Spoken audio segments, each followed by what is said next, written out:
Meta ending its fact-checking program on Facebook. The CEO, Mark Zuckerberg, saying the company is going back to its roots around free expression. Listen in. The recent elections also feel like a cultural tipping point towards once again prioritizing speech. So we're going to get back to our roots and focus on reducing mistakes, simplifying our policies, and restoring free expression on our platforms. This comes as Meta adds new members to its board, including UFC CEO Dana White. Zuckerberg writing in a Facebook post that White has built the UFC into one of the most valuable, fastest growing, and most popular sports enterprises in the world. Other new board members include Exor CEO Elkann and former Microsoft executive Charlie Songhurst. There you are seeing some of the profiles on your screen right now.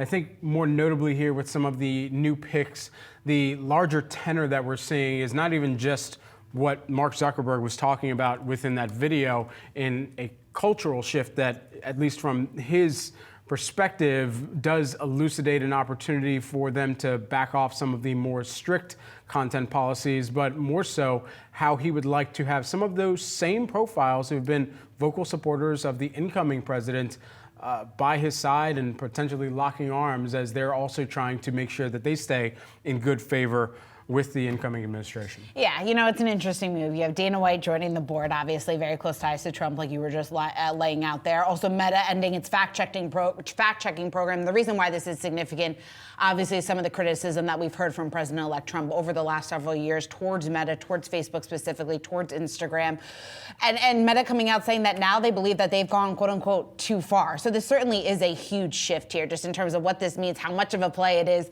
into this next administration. I think that's certainly is going to be one of the talks here surrounding this stock and surrounding some of the strategy here going forward. We know many tech executives have done their best here, or have at least made an effort to reach out to Trump to try to get in his good graces here, just considering how combative and how critical he was of some of those larger players within the tech sector during his first administration. But again, Dana White, just one of the names being added to the board here for Meta as we enter this year. They also added Charlie Songhurst, which you mentioned there, an investor of the former Microsoft executive. He already advises Meta actually on some of those AI products, so maybe that highlights a further push here into AI, something that's long been expected here on the street. And then Elkann, which is an interesting pick here, Exor EV CEO. That's a holding company that has a family company that has stakes here in European businesses, including Ferrari here is one of those names. So again, adding 3 members to the board, bringing the total here to 13 directors, including CEO Mark Zuckerberg. Yeah, this is not proactive at all from these companies here. And I think our own columnist, Rick Newman, had written about this and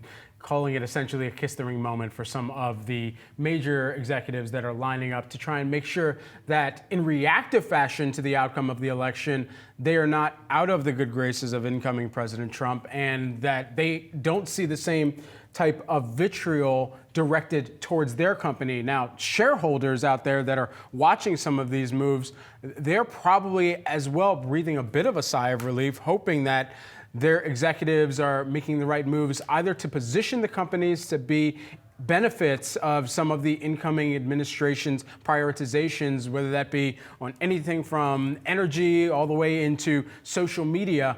One thing or another you do not want to see is the president direct his attention towards you and it impact any ability to manufacture, secure supplies, or any of the the larger international partnerships that you've worked so hard to drum up. You don't want to see any of that rattled, and so the best way to do that is perhaps at least have a seat at the table with the incoming president.